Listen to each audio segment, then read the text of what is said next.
někde uvnitř vašeho já nachází se jenom temnota. Vám schází, pane, hodnota, říká mi cikánka v parku a natáhne se pro kořalku.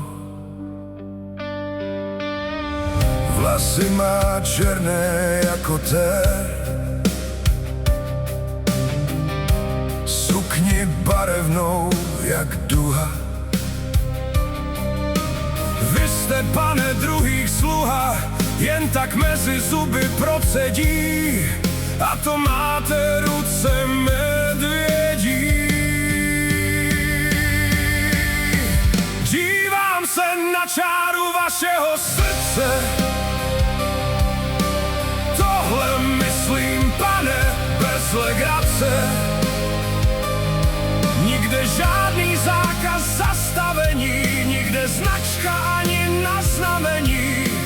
Tohle není život, ale utrpení.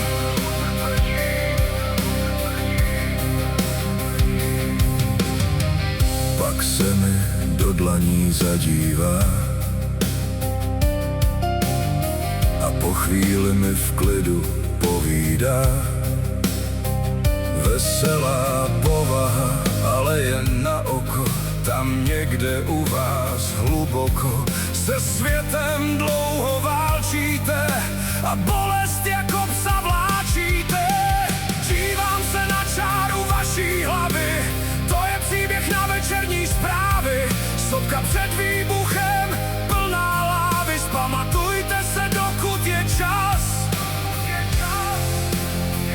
Než vám to, pane, zlomí vás. Dívám se na čáru vašeho srdce, tohle myslím, pane, bez legrace. Nikde žádný zákaz zastavení, nikde značka ani na znamení. Tohle není život, ale utrpení.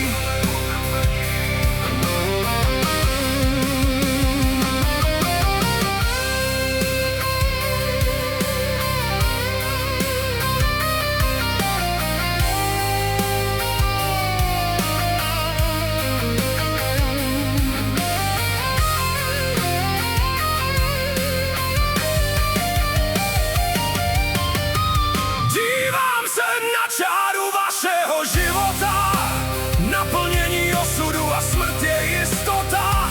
Tohle nejsou čáry od letadel, tak zbavte se všech zavazadel. Život se nedává jen tak na příděl.